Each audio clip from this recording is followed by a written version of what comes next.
구석에서 박수나 치세요. 그 목소리가 아직도 귓가에 맴돕니다. 며느리 세린의 얼음장같이 차가운 목소리가요.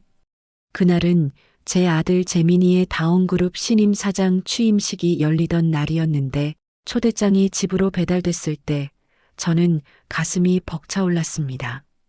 40년을 키운 제 아들이 드디어 한 기업의 수장이 되는 순간이었으니까요. 새벽부터 장롱 깊숙한 곳에 보관해둔 한복을 꺼내며 남편 제사 때나 입던 연보라색 저고리에 자주색 치마를 펼쳐놓고 거울 앞에 섰습니다. 매듭을 여미는데 손이 떨리더군요. 전날 밤 재민이가 조심스럽게 물었었습니다. 어머니, 오늘 취임식에 오실 거예요?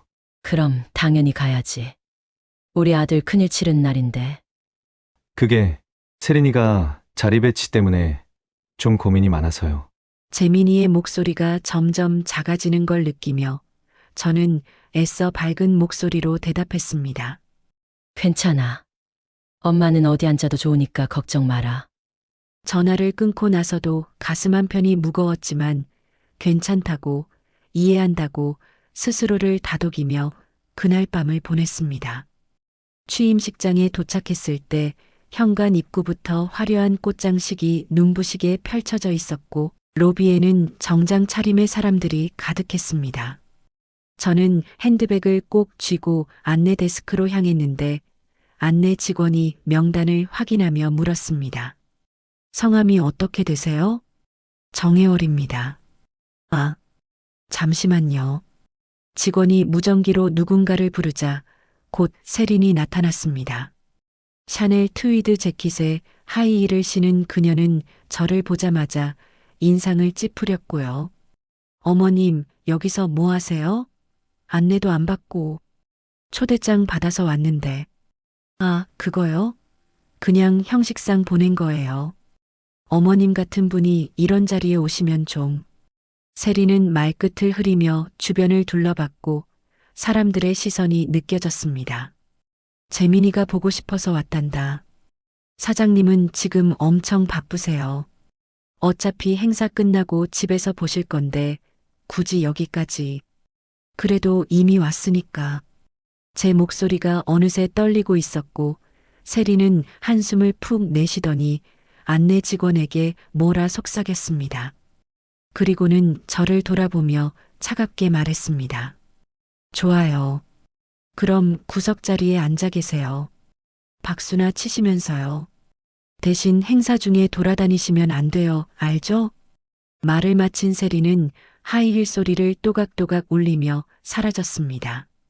안내 직원을 따라 행사장 맨 뒤편, 기둥 뒤 구석 자리로 갔는데 사람들은 모두 앞쪽 화려한 좌석에 앉아 있었고 이곳엔 아무도 없었습니다. 괜찮아. 아들만 볼 수 있으면 돼. 저는 스스로를 다독이며 의자에 앉았습니다. 얼마 후 조명이 어두워지고 음악이 흘러나오며 사회자의 목소리가 울려 퍼졌습니다. 다운그룹의 새로운 시대를 열어갈 유재민 신임 사장님을 소개합니다. 박수 소리가 터져나왔고 저도 손뼉을 쳤습니다. 다른 누구보다 크게 힘차게 쳤지만 아무도 듣지 못했을 겁니다. 무대 위로 재민이가 올라왔습니다. 단정한 네이비 정장에 자신감 넘치는 표정이었고 그 옆엔 세린이 환한 미소를 지으며 서 있었습니다. 재민이는 연단에 서서 연설을 시작했습니다. 존경하는 주주 여러분, 그리고 임직원 여러분. 저는 오늘 연설을 들으며 저는 눈가가 뜨거워졌는데 그때였습니다. 갑자기 조명이 깜빡이더니 스크린이 꺼져버렸고 음향도 뚝 끊겼습니다. 뭐지? 시스템 오류인가? 사람들이 웅성거리기 시작했고 세리는 당황한 표정으로 스태프들을 불렀으며 무대 위의 재민이도 어리둥절한 표정이었습니다. 그때 저는 핸드백 안 폴더폰을 꺼내 단축번호 1번을 눌렀습니다. 2번의 신호음 후 익숙한 목소리가 들렸습니다. 회장님, 지시대로 실행했습니다. 오태성 전무였습니다. 수고했어요. 저는 조용히 전화를 끊고 핸드백 속 낡은 도장함을 만지작거렸습니다. 차갑고 묵직한 감촉이 느껴지는 이 작은 물건이 40년 동안 제 손 안에 있었던 제 전부였습니다. 이제는 더 이상 가만히 있을 수 없구나. 행사장은 혼란스러웠고 기술팀이 뛰어다니며 세리는 화난 목소리로 누군가에게 전화를 걸고 있었습니다. 저는 자리에서 조용히 일어났는데 아무도 저를 보지 않았습니다. 그날 저는 알았습니다. 이제는 더 이상 참을 수 없다는 것을. 사실 그날 취임식 소동은 갑작스러운 게 아니었습니다.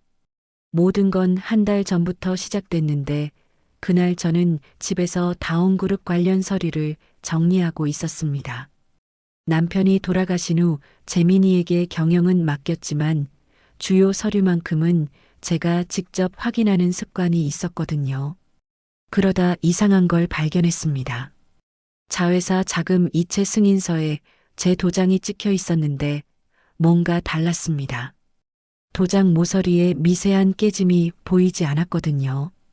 20년 넘게 써온 그 도장은 오른쪽 아래가 살짝 닳아 있었는데 서류 속 도장은 너무 선명했습니다.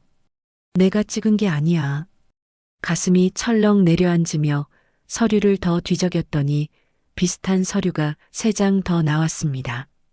모두 최근 6개월 이내의 것들이었고 공통점이 있었습니다. 수신처가 모두 마레 파트너스라는 생소한 회사였던 겁니다. 이게 뭐지? 저는 즉시 임가빈 감사실장에게 전화를 걸었습니다. 가빈아, 나야. 회장님, 무슨 일이세요? 가빈의 목소리는 언제나처럼 차분했고 저는 낮은 목소리로 말했습니다. 지금 당장 우리 집으로 와줄 수 있겠니? 아무한테도 말하지 말고. 알겠습니다.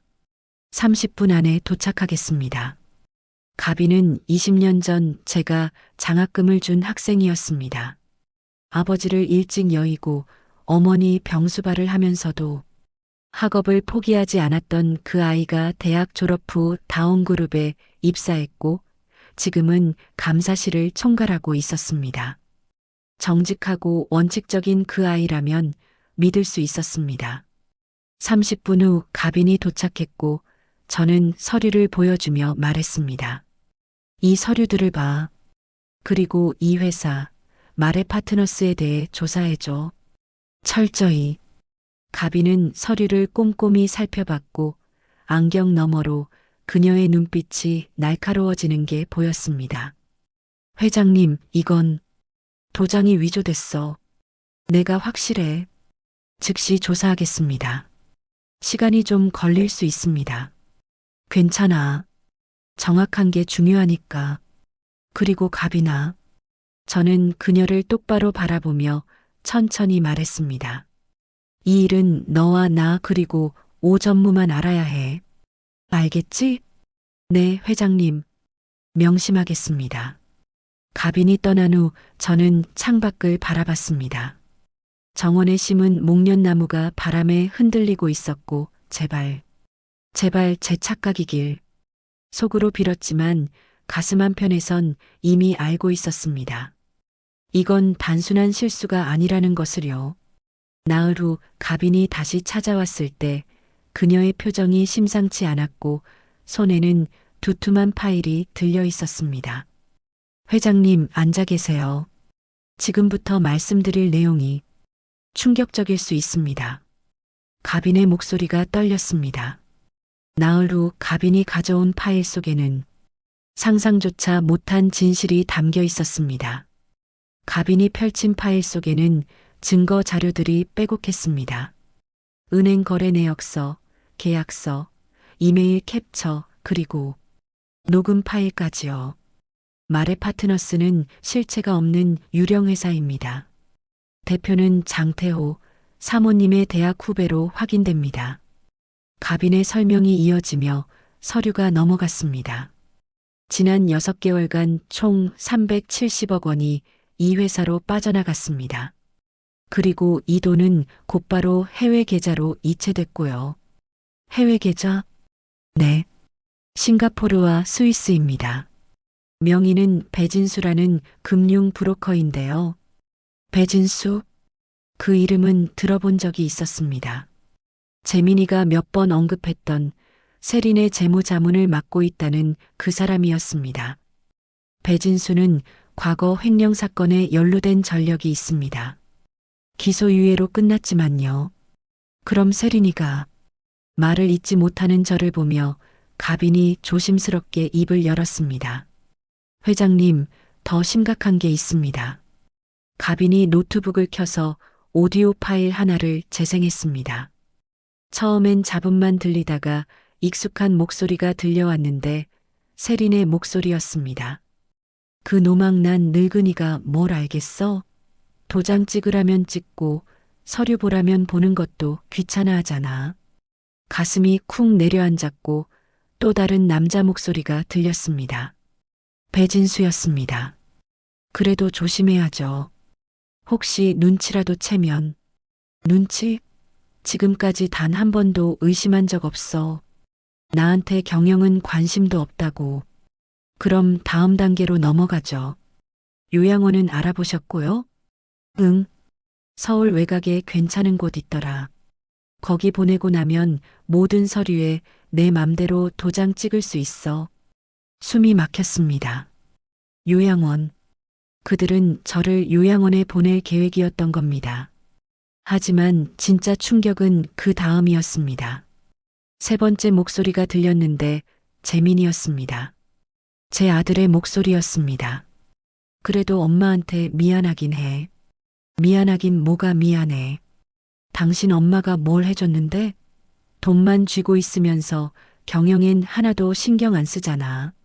세린의 목소리가 날카로워지며 재민이를 몰아붙였습니다. 그래도 뭐, 지금 회사 키운 건 당신이고 나야.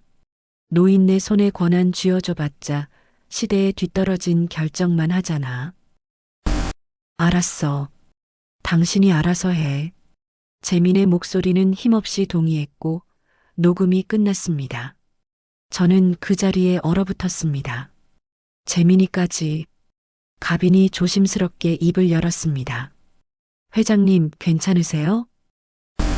언제 녹음된 거니? 일주일 전입니다. 배진수의 사무실에서요. 제가 사설 탐정을 고용해서. 잘했어. 제 목소리가 떨렸고 잠시 침묵이 흐른 후 저는 말했습니다.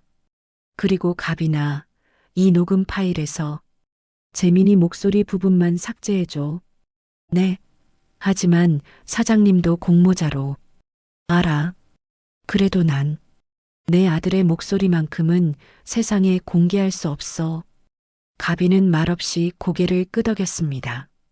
그날 밤 저는 잠을 이루지 못하고 침대에 누워 천장을 바라보며 지난 세월을 되짚었습니다. 내가 뭘 잘못한 걸까? 남편이 돌아가신 후 저는 재민이에게 모든 걸 넘겨줬습니다. 아들이 자신감을 가지길, 인정받길 바라며 물러났던 건데 그게 잘못이었을까요? 제 손에 든 도장함이 느껴졌습니다. 차갑고 무거운 쇠로 된 이 작은 도장 하나가 제 평생이었는데 이제는 그 무게가 더욱 무겁게 느껴졌습니다. 아들의 목소리만큼은 세상에 공개할 수 없었습니다. 며칠간 저는 집안에만 있었습니다. 재민이와 세리는 제가 몸이 안 좋다고 생각했는지 자주 들르지 않았고 그 시간 동안 저는 계획을 세웠습니다. 이제 더 이상 침묵할 수 없었지만 감정적으로 덤벼서도 안 됐습니다. 정확하게, 냉철하게 움직여야 했습니다. 먼저 오태성 전무를 불렀습니다. 임시 주주총회를 소집해줘. 회장님, 임시 주주총회요? 그런데 사장님께서는 내가 대주주야. 내 권한으로 소집하는 거니까 문제없어. 오태성은 잠시 망설이다가 고개를 끄덕였고 언제로 잡을지 물었습니다. 2주 후. 그리고 태성 씨, 이번 총회는 아무도 예상하지 못할 거야. 그날 오후 저는 오랜만에 외출을 했습니다. 경기도 평택의 작은 공장 단지로 가서 공도일 전 소장을 만났는데 20년 전 남편이 사망하고 회사가 어려웠을 때 가장 먼저 손을 내밀었던 분이었습니다. 하지만 세린이 들어온 후 구조조정으로 밀려나셨죠. 공장 입구에서 작업복 차림의 도일 씨가 저를 반기며 말했습니다. 회장님, 이게 얼마만입니까? 도일 씨, 그동안 잘 지냈어요? 덕분에 잘 지내죠. 퇴직금으로 작은 공장이라도 차려서 먹고 삽니다. 우리는 공장 옆 작은 사무실로 들어갔고 낡은 소파에 앉아 도일 씨가 보리차를 따라줬습니다. 그런데 회장님, 무슨 일로 여기까지? 저는 천천히 입을 열었습니다. 도일 씨 회사가 지금 엉망입니다. 듣긴 했습니다. 요즘 다운 내부 소문이 안 좋더라고요. 도일 씨를 비롯해서 함께 일했던 사람들. 아직도 연락하고 지내요? 네. 가끔 모임도 하고 그럽니다. 그 사람들 좀 모아줄 수 있겠어요? 2주 후 주주총회에 도일 씨의 눈빛이 변했습니다. 회장님, 혹시 큰일 벌이시려고요? 회사의 진짜 주인이 누군지 보여줄 겁니다. 주주들과 직원들이라는 걸. 도일 씨는 잠시 생각하더니 단호하게 말했습니다. 알겠습니다. 제가 연락하겠습니다. 다들 회장님 은혜를 잊지 않고 있습니다. 공장을 나서는데 뒤에서 도일 씨의 목소리가 들렸습니다. 회장님, 꼭 이기십시오. 저는 고개를 돌려 손을 흔들어 줬습니다. 다음 날 가빈과 오태성을 따로 불러 제 서재에서 세 사람이 마주 앉았고 저는 메모지를 펼치며 말했습니다. 지금부터 역할을 나눌 겁니다. 가빈, 너는 횡령 증거를 완벽하게 정리해. 발표 자료로 만들 수 있게. 네, 이미 80% 완성했습니다. 태성 씨는 주주 명단을 확보하고 우리 편이 될 수 있는 사람들에게 사전 접촉을 시작해줘요. 알겠습니다. 소액 주주들부터 접촉하겠습니다. 그리고 이건 내가 직접 할 일이야. 저는 낡은 도장함을 꺼냈고 두 사람이 그걸 바라봤습니다. 20년 동안 이걸 서랍 깊숙이 넣어뒀어요. 이제는 다시 꺼낼 때가 됐습니다. 가빈이 조심스럽게 물었습니다. 회장님, 사장님은 어떻게 하실 겁니까? 재민이는 내가 직접 상대할 거야. 하지만 그 전에 세린부터 정리해야 해. 오태성이 고개를 끄덕이며 물었습니다. 경찰 조사는 언제쯤 의뢰하실 겁니까? 주주총회 당일. 모든 증거가 공개된 직후에 현장에서 체포되게 할 겁니다. 세 사람은 각자의 역할을 확인하고 흩어졌습니다. 그날 밤 저는 서재에 홀로 앉아 있었습니다. 책상 위엔 오래된 사진 한 장이 놓여 있었는데 남편과 어린 재민이 그리고 저의 모습이 담긴 30년 전 사진이었습니다. 다운그룹을 막 설립했을 때 찍은 거였죠. 여보, 내가 제대로 하고 있는 걸까요? 사진 속 남편은 환하게 웃고 있었고 그 웃음을 보니 마음이 조금 편해졌습니다. 저는 도장함을 열었습니다. 그 안엔 도장 하나와 함께 작은 메모가 들어 있었는데 남편의 필체였습니다. 해월아, 당신이 이 회사의 진짜 주인이야. 절대 잊지 마. 눈물이 핑 돌았습니다. 잊지 않았어요. 단 한 번도. 속으로 중얼거리며 저는 도장함을 꼭 껴안았습니다. 이제 막이 오를 시간이었습니다. 주주총회 전날 밤 재민이에게서 전화가 왔습니다. 엄마, 내일 주주총회 오실 거예요? 몸이 안 좋아서 병원에 입원했단다. 네. 어디 아프세요? 괜찮아. 그냥 검사 좀 받는 거야. 너는 총회 잘 치러. 알겠습니다. 쾌차하세요, 엄마. 전화를 끊고 저는 가방을 챙겼습니다.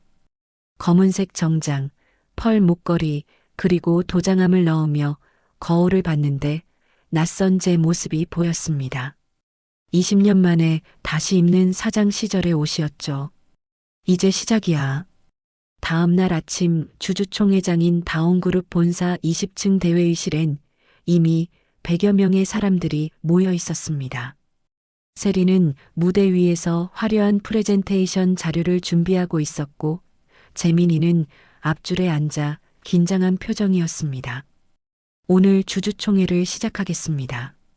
사회를 맡은 직원이 말하며 유재민 사장님께서 인사 말씀 주시겠다고 했고 재민이가 연단에 올라 말을 시작했습니다. 존경하는 주주 여러분. 그때였습니다. 회의실 뒷문이 열렸고 저는 천천히 걸어 들어갔습니다. 검은 정장에 펄 목걸이를 한 제 모습에 사람들이 고개를 돌렸습니다. 저 사람 누구야? 처음 보는데? 웅성거림이 일었고 저는 회의실 중앙 통로를 천천히 걸으며 맨 앞줄에 20년간 비어있던 좌석 앞에 멈춰 섰습니다. 거기엔 작은 명패가 놓여 있었습니다. 대주주 특별석이라고요. 재민이가 저를 보고 얼어붙었고 세린의 얼굴이 하얗게 질리는 게 보였습니다. 엄마, 병원에 계신다고. 검사 끝났단다. 저는 조용히 앉았습니다. 그 낡은 가죽 의자는 제 몸을 기억하고 있는 듯 편안했고 재민이는 말을 잇지 못하고 서 있었습니다. 사회자가 당황해서 말을 더듬으며 계속 진행하겠다고 했고 재민이는 어색하게 연설을 마치고 내려왔습니다. 이어서 세린이 무대에 올랐습니다. 주주 여러분, 오늘 제가 제안드릴 투자안은 화려한 슬라이드가 펼쳐지며 신사업 진출, 해외 법인 설립, 대규모 투자 계획이 차례로 나타났습니다. 그녀의 프레젠테이션은 완벽했지만 저는 손을 들었습니다. 발언권을 요청합니다. 회의실이 조용해졌고 사회자가 당황해서 세린을 바라봤습니다. 저 발언권은 주주총회에서 대주주의 발언권은 언제든 보장돼 있습니다. 제 목소리가 회의실에 울렸고 세린이 인상을 찌푸렸습니다. 어머님, 지금은 제 발표 시간인데요. 알아요. 하지만 발표 전에 주주들이 꼭 알아야 할 사실이 있어서요. 저는 자리에서 일어나며 말했습니다. 가빈 실장, 자료 준비됐죠? 뒷문이 열리고 가빈이 노트북을 들고 들어왔고 세린의 얼굴이 창백해졌습니다.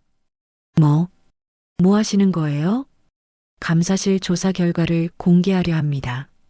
저는 연단으로 올라갔고 가빈이 노트북을 연결하자 대형 스크린이 켜졌습니다. 주주 여러분, 지난 6개월간 우리 회사에서 이상한 자금 흐름이 있었습니다. 첫 번째 슬라이드가 뜨며 마레 파트너스로 이체된 거래 내역서가 나타났습니다. 총 370억 원이 실체 없는 유령 회사로 빠져나갔고요. 웅성거림이 커지며 두 번째 슬라이드로 넘어갔는데 위조된 도장과 진짜 도장의 비교 사진이었습니다. 이 거래들은 모두 위조된 제 도장으로 승인됐습니다. 세린이 벌떡 일어나며 소리쳤습니다. 이건 모함이에요. 증거가 어디 있는데요? 증거요? 저는 다음 슬라이드를 넘겼고 배진수와 세린이 호텔 로비에서 서류 가방을 주고받는 사진이 나타났습니다. 이 사람이 배진수 씨, 금융 브로커입니다. 횡령 전력이 있는 분이죠. 다음 슬라이드에는 해외 계좌 이체 내역이 나타났고 저는 계속 설명했습니다. 돈은 곧바로 싱가포르와 스위스 계좌로 빠져나갔습니다. 마지막 슬라이드에는 항공권 예약 확인서가 나타났는데 세린과 배진수의 이름이 적혀 있었고 출국 예정일은 이틀 후였습니다. 그리고 이분들은 이틀 후 출국 예정이었습니다. 회의실이 술렁였고 세린은 얼굴이 새하얗게 질리며 말을 더듬었습니다. 아니에요. 그건 마지막으로 녹음 파일을 들려드리겠습니다. 스피커에서 소리가 흘러나왔습니다. 그 노망난 늙은이가 뭘 알겠어? 세린의 목소리였고 요양원은 알아보셨고요? 배진수의 목소리가 이어졌으며 응. 서울 외곽에 괜찮은 곳 있더라. 세린의 대답이 회의실을 가득 채웠습니다. 회의실이 경악으로 가득 찼고 녹음이 끝나자 저는 조용히 말했습니다. 이것이 제가 20년 동안 믿고 맡겼던 며느리가 한 일입니다. 그때 뒷문이 열리고 경찰들이 들어왔습니다. 나세린 씨, 배진수 씨 업무상 횡령과 문서 위조 혐의로 긴급 체포합니다. 세린이 비명을 질렀습니다. 안 돼. 이건 함정이야. 경찰이 그녀에게 수갑을 채우는데 세린은 끌려가면서 재민이를 바라보며 소리쳤습니다. 재민도 알고 있었어. 재민도 공범이야. 재민이는 그 자리에 주저앉으며 얼굴이 흙빛으로 변했고 회의실은 아수라장이 됐습니다. 저는 연단에서 내려와 재민이에게 다가갔는데 그는 고개를 들지 못했습니다. 엄마, 저는 오늘 회의는 여기까지 하겠습니다. 저는 주주들을 향해 말했습니다. 다음 주에 다시 소집하겠습니다. 그때는 더 중요한 발표가 있을 겁니다. 사람들이 하나둘 빠져나가고 회의실엔 저와 재민이 그리고 가빈과 오태성만 남았습니다. 재민이가 떨리는 목소리로 말했습니다. 엄마, 저 때문에 회사가 알아. 하지만 진짜 위기는 지금부터야. 저는 창밖을 바라봤습니다. 하늘이 어둡게 변하고 있었고 먹구름이 몰려오고 있었습니다. 하지만 진짜 위기는 지금부터였습니다. 주주총회 다음 날부터 지옥이 시작됐습니다. 아침 뉴스 속보로 다운그룹 횡령 사건이 터지며 재벌 며느리 수백억 횡령 혐의로 구속, 다운그룹 경영. 투명성 논란 같은 타이틀이 화면을 가득 채웠고 기자들이 본사 앞에 진을 쳤습니다. 하지만 더 큰 문제는 따로 있었습니다. 거래은행에서 전화가 왔는데요. 회장님, 현재 상황에서 대출 연장은 어렵습니다. 협력업체들도 하나둘 거래 중단을 통보했고 신뢰가 무너진 상태에서 납품은 불가능합니다라는 말을 들어야 했습니다. 회사 신용등급이 폭락했고 일주일 만에 다운그룹은 부도 위기에 직면했습니다. 저는 긴급 임원 회의를 소집했고 재무팀장이 심각한 표정으로 보고했습니다. 현재 유동성 위기입니다. 다음 달 급여조차 지급이 어렵습니다. 필요한 금액이 얼마죠? 최소 500억은 확보해야 합니다. 저는 고개를 끄덕이며 말했습니다. 제 개인 지분 30%를 매각하겠습니다. 회의실이 술렁였고 오태성이 놀라서 말했습니다. 회장님, 그러시면 대주주 지위가 괜찮아요. 회사가 살아야 의미가 있으니까. 그리고 본가 저택도 담보로 제공하겠습니다. 제 말에 모두가 침묵했고 가빈이 조심스럽게 물었습니다. 회장님, 그럼 회장님은 어디서? 걱정 마. 나 혼자 살 집은 있어. 사실 그게 문제가 아니었습니다. 40년을 살았던 그 집에는 남편과의 추억이 재민이를 키웠던 시간이 고스란히 담겨 있었지만 선택의 여지가 없었습니다. 회의가 끝나고 저는 병원으로 향했습니다. 재민이가 입원해 있다는 소식을 들었기 때문인데 병실 문을 열자 재민이가 침대에 누워 있었습니다. 수척한 얼굴에 핏기 없는 입술이 보였고요. 재민아. 그는 저를 보자 고개를 돌렸습니다. 엄마, 오지 마세요. 아프다며? 죄책감으로 아픈 겁니다. 약으로 고칠 수 있는 게 아니에요. 저는 침대 옆 의자에 앉으며 천천히 물었습니다. 이틀 동안 술만 마셨다며? 네. 왜? 제가 한 짓이 너무 부끄러워서요. 세린 말만 듣고 엄마를 의심했어요. 무능한 사람 취급했고요. 심지어 요양원 보내는 것도 동의했어요. 눈물이 그의 눈가를 적시며 목소리가 떨렸습니다. 저는 사람도 아닙니다. 저는 그의 손을 잡았습니다. 차갑고 떨리는 손이었고 저는 말했습니다. 재민아, 아직 늦지 않았어. 뭐가요? 다시 시작하는 거. 제대로 된 사람이 되는 거. 재민이가 저를 바라봤고 저는 자리에서 일어났습니다. 회사가 무너지고 있어. 내가 할 수 있는 게 있다면 지금 해야 해. 병실을 나서는데 뒤에서 재민이의 목소리가 들렸습니다. 엄마, 마지막 기회 주세요. 저는 돌아보지 않고 문을 나섰습니다. 그날 밤 재민이가 퇴원했고 다음 날부터 미친 듯이 움직이기 시작했습니다. 협력업체를 찾아다니며 무릎을 꿇었다고 하더군요. 제가 오만했습니다. 용서해 주십시오. 당신 때문에 우리 회사도 손해가. 제 개인 아파트를 담보로 제공하겠습니다. 제발 거래만 재개해 주십시오. 처음엔 다들 냉대했지만 재민이는 포기하지 않았습니다. 한 업체, 두 업체. 그의 진심이 통하기 시작했고요. 한편 가빈과 함께 은행장을 찾아갔습니다. 회생 계획서를 준비했습니다. 두툼한 서류를 제출했는데 밤새 작성한 구조조정과 재무 안정화 방안이었습니다. 은행장이 서류를 넘기며 말했습니다. 솔직히 회장님, 쉽지 않습니다. 알고 있습니다. 하지만 다온그룹은 40년 역사가 있습니다. 직원만 3,000명이고요. 그리고 저는 이 회사를 무너뜨리지 않을 겁니다. 제 눈을 본 은행장이 한숨을 쉬며 말했습니다. 한 달만 유예해 드리겠습니다. 그 안에 가시적인 성과를 보여주셔야 합니다. 감사합니다. 머리를 숙이고 나오는데 눈물이 났습니다. 아직 끝나지 않았어. 속으로 되뇌며 다음 일정으로 향했습니다. 2주가 지났고 재민이가 가져온 협력업체 재계약서는 15건이었습니다. 은행 유예도 얻어냈고 구조조정도 절반 이상 마쳤습니다. 어느 날 저녁 재민이가 사무실로 찾아왔습니다. 정장은 구겨져 있었고 얼굴엔 수염이 자라 있었으며 눈에는 핏발이 서 있었습니다.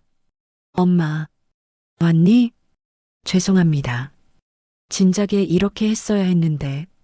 재민이가 무릎을 꿇었고 저는 그를 일으켜 세웠습니다. 일어나. 무릎 꿇는 건 이제 그만해. 하지만 내가 해야 할 일은 무릎 꿇는 게 아니야. 제대로 일하는 거지. 재민이가 고개를 들었고 눈에 눈물이 고였습니다. 그럼 기회를 주시는 건가요? 기회는 내가 스스로 만들고 있잖아. 지난 2주 동안 재민이의 눈에서 눈물이 흘러내렸습니다. 감사합니다, 엄마. 고맙긴. 이제 시작인데. 하지만 가슴 한편이 따뜻해졌습니다. 제 아들이 조금씩 변하고 있었으니까요. 아들은 변하고 있었습니다. 하지만 저의 결심도 확고했습니다. 챕터 7P가 아닌 실력의 시대. 한 달 후 다온그룹은 간신히 부도 위기를 넘겼습니다. 협력업체들이 하나둘 돌아왔고 은행도 추가 대출을 승인했으며 주가도 조금씩 회복되기 시작했습니다. 하지만 저는 알고 있었습니다. 이건 끝이 아니라 시작이라는 것을요. 임시 주주총회를 다시 소집했고 이번엔 주주들뿐 아니라 언론도 대거 참석했습니다. 저는 연단에 서서 말했습니다. 주주 여러분, 그리고 다온그룹 임직원 여러분. 지난 한 달은 우리 모두에게 시련이었습니다. 하지만 덕분에 깨달았습니다. 회사의 진짜 주인이 누구인지를요. 저는 주주들을 천천히 둘러보며 말을 이었습니다. 혈연이 아닙니다. 지분도 아닙니다. 바로 이 회사를 사랑하고 지켜내려는 사람들입니다. 박수가 터져나왔고 저는 서류를 들어 올렸습니다. 그래서 오늘 중요한 발표를 하려 합니다. 저 정혜월은 오늘부로 다원그룹 회장직에서 사임합니다. 회의실이 술렁였고 재민이가 놀라서 일어났습니다. 엄마, 저는 손을 들어 제지하며 말을 이었습니다. 그리고 새로운 회장으로 임가빈 감사실장을 임명합니다. 모두가 가빈을 바라봤고 가빈은 얼어붙은 표정이었습니다. 회장님, 저는 가빈 씨는 이번 사태를 투명하게 정리했습니다. 원칙과 정의를 지켰고요. 다운그룹의 미래는 혈연이 아니라 실력과 투명성 위에 세워져야 합니다. 박수가 터져나왔고 가빈은 떨리는 목소리로 말했습니다. 회장님, 감사합니다. 최선을 다하겠습니다. 다음 발표가 이어졌습니다. 그리고 유재민 전 사장은 모든 경영 권한을 박탈합니다. 대신 사회공헌팀장으로 발령합니다. 현장에서 다시 배우십시오. 재민이가 일어나 고개를 숙였습니다. 알겠습니다, 회장님. 처음으로 저를 회장님이라 불렀고 가슴이 먹먹했지만 이것이 옳은 길이었습니다. 회의가 끝나고 저는 가빈을 따로 불렀습니다. 가빈아, 부담스럽지? 솔직히, 네. 하지만 회장님께서 믿어주시니까요. 너라면 할 수 있어. 20년 전 장학금 받으러 왔을 때 그 눈빛을 나는 기억해. 가빈의 눈가가 붉어졌고 저는 그녀의 어깨를 토닥이며 말했습니다. 은혜는 갚는 게 아니야. 다른 사람에게 베푸는 거지. 이 회사를 진짜 투명한 회사로 만들어줘. 네, 꼭 그렇게 하겠습니다. 며칠 후 재민이의 첫 출근 날이었습니다. 사회공헌팀 사무실은 본관이 아닌 별관 3층 구석에 있었고 재민이는 명함도 없이 낡은 책상 하나를 배정받았습니다. 팀장이 그를 데리고 현장 방문을 나갔고요. 오늘은 협력업체 공장에 갑니다. 안전교육 지원 사업이에요. 네, 알겠습니다. 공장 현장에서 재민이는 헬멧을 쓰고 작업복을 입었는데 20년 만에 입는 작업복이었습니다.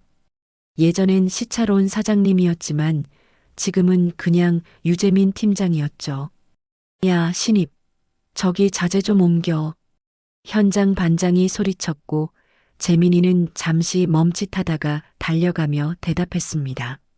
네, 지금 갑니다. 땀을 흘리며 자재를 옮기는 재민이의 얼굴엔 처음으로 진짜 배움이 시작되고 있었습니다. 점심시간에 재민이는 직원 식당에서 함께 밥을 먹었는데 젊은 직원이 물었습니다. 팀장님, 예전에 대기업 다니셨다며요? 왜 여기로 오셨어요? 여긴 월급도 적은데. 재민이는 잠시 생각하다 말했습니다. 진짜 중요한 게 뭔지 배우려고. 사람, 그리고 겸손을요. 젊은 직원이 고개를 갸웃했지만 재민이는 조용히 밥을 먹었습니다. 한 달이 지났고 재민이는 매일 새벽 6시에 출근해서 밤 10시에 퇴근했습니다. 현장을 돌아다니고 협력업체 직원들과 이야기를 나누며 안전교육 자료를 만들었는데 예전의 오만함은 조금씩 사라지고 있었습니다. 어느 날 공도일 전 소장이 그를 찾아왔습니다. 재민 씨, 요즘 달라지셨더라고요. 아직 멀었습니다. 아니에요. 눈빛이 달라졌어요. 예전엔 남을 내려다봤는데 이젠 사람을 보는 눈이 생겼어요. 재민이는 처음으로 환하게 웃으며 말했습니다. 감사합니다. 덕분에 사람이 되어가는 것 같습니다. 그 과정에서 그는 비로소 겸손을 깨닫기 시작했습니다. 6개월 후 저는 서울을 떠나 강원도 작은 시골 마을로 내려왔습니다. 40년을 살았던 본가는 매각됐고 회사 지분도 대부분 정리했으며 남은 건 작은 전세 보증금과 평생 모은 적금, 그리고 가장 소중한 것인 자유였습니다. 마을 어귀 작은 건물을 임대해서 반찬 가게를 열었고 간판엔 이렇게 적었습니다. 담달하고요. 평생 남을 위해 박수만 치던 삶에서 이제는 제 인생을 담아내고 싶었습니다. 새벽 5시 저는 부엌에 서서 물을 썰고 된장을 풀며 생선을 굽습니다. 손에 익은 칼질과 익숙한 냄새가 이렇게 행복할 줄 몰랐습니다. 사장님, 오늘도 김치 좀 주세요. 단골 할머니가 들어오셨고 저는 웃으며 대답했습니다. 네, 어제 담근 게 있어요. 맛있어요.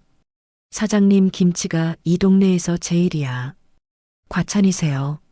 소박한 대화와 따뜻한 웃음이 오가는 이 시간이 회장실에서 나누던 차갑고 형식적인 대화와는 너무 달랐습니다. 오후 2시쯤 가게 문이 열리며 익숙한 목소리가 들렸습니다. 엄마. 재민이었고 뒤에는 사회공헌팀 직원들이 함께 있었습니다. 어머, 재민아. 그리고 다들 어떻게? 근처 마을에 봉사 왔다가 들렀어요. 엄마가 여기서 가게 한다고 해서. 재민이는 예전과 달리 수수한 점퍼에 운동화를 신고 있었고 얼굴엔 건강한 그을림이 있었습니다. 여기 앉아. 밥 먹었니? 아직요. 엄마가 해주시는 거 먹고 싶어서 안 먹고 왔어요. 저는 부엌으로 가서 반찬들을 꺼냈습니다. 제육볶음, 된장찌개, 시금치나물, 김치까지 소박하지만 정성이 담긴 음식들이었고 재민이와 직원들은 감탄하며 먹었습니다. 우와, 이게 진짜 집밥이네요. 팀장님, 어머니 요리 실력이 대단하시다. 재민이가 조용히 밥을 먹다가 저를 바라봤습니다. 엄마, 행복해 보여요. 예전엔 항상 뭔가 무거운 짐을 지신 것 같았는데 지금은 편안해 보여요. 저는 미소 지으며 말했습니다. 너도 많이 달라졌더라. 아직 멀었어요. 그래도 매일 배우고 있어요. 사람이 뭔지. 그거면 됐어. 밥을 다 먹고 재민이가 설거지를 도왔는데 엄마, 제가 할게요라며 능숙하게 설거지를 제시도에 이어서 써줘하는 모습이 6개월 전엔 상상도 못할 모습이었습니다. 직원들과 함께 떠나기 전 재민이가 제 손을 잡았습니다. 엄마, 다음에 또 올게요. 그래. 몸 건강히 잘 지내고. 엄마도요. 그들이 떠난 후 가게는 다시 조용해졌고 저는 평상에 앉아 석양을 바라봤습니다. 하늘이 주황빛으로 물들고 있었고 참 고요하구나 하는 생각이 들었습니다. 40년을 달려온 삶, 회사를 지키고 아들을 키우며 배신을 당하고 다시 일어섰던 시간들이 이제는 저 멀리 있는 것 같았습니다. 주머니에서 폴더폰을 꺼냈는데 오태성 전무에게서 문자가 와 있었습니다. 회장님, 덕분에 회사가 안정됐습니다. 감사합니다. 임가빈에게서도 문자가 왔고요. 회장님, 신규 투자 유치에 성공했습니다. 회장님, 가르침 잊지 않겠습니다. 저는 미소를 지으며 전화기를 내려놓았습니다. 이제 저들의 시대야. 바람이 불어왔고 가게 간판 담다가 바람에 살랑거렸습니다. 평생을 남을 위해, 가족을 위해, 회사를 위해 살았지만 이제는 제 인생을 담아낼 시간이었습니다. 저는 조용히 혼잣말로 속삭였습니다. 수고했어, 혜월아. 정말 잘 버텼어. 그리고 마지막으로 오늘을 버텨낸 저 자신에게 조용히 박수를 보냈습니다. 짝, 짝, 짝. 텅 빈 가게에 울려 퍼지는 박수 소리가 이렇게 따뜻할 줄 몰랐습니다. 석양은 점점 깊어지고 하늘은 보랏빛으로 물들어가며 멀리서 귀뚜라미 소리가 들려왔습니다. 마을의 저녁 연기가 피어오르고 어디선가 아이들 웃음소리가 들려오는 이 평범한 순간이 너무나 소중했습니다. 지금이 제 인생에서 가장 행복한 순간이었습니다. 정혜월, 70세 여성의 이야기 잘 들으셨나요? 때로는 침묵이 나약함이 아니라 더 큰 용기를 위한 준비일 수 있습니다. 정혜월은 20년을 참았지만 결국 가장 완벽한 타이밍에 정의를 실현했고 진짜 힘은 권력의 자리에 있는 게 아니라 그 자리를 언제 내려놓을지 아는 데 있다는 걸 보여줬습니다. 무엇보다 중요한 건 스스로에게 박수 칠 수 있는 삶을 사는 것입니다. 여러분도 혹시 평생 남을 위해서만 박수치며 사셨나요? 이제는 자신에게도 박수를 보낼 때입니다. 타인의 인정이 아니라 스스로에게 떳떳한 삶, 그것이 진짜 성공이 아닐까요? 댓글로 여러분의 생각을 들려주세요. 정혜월의 선택을 어떻게 생각하시나요? 그리고 구독과 좋아요로 더 많은 분들에게 이 이야기를 전해주세요.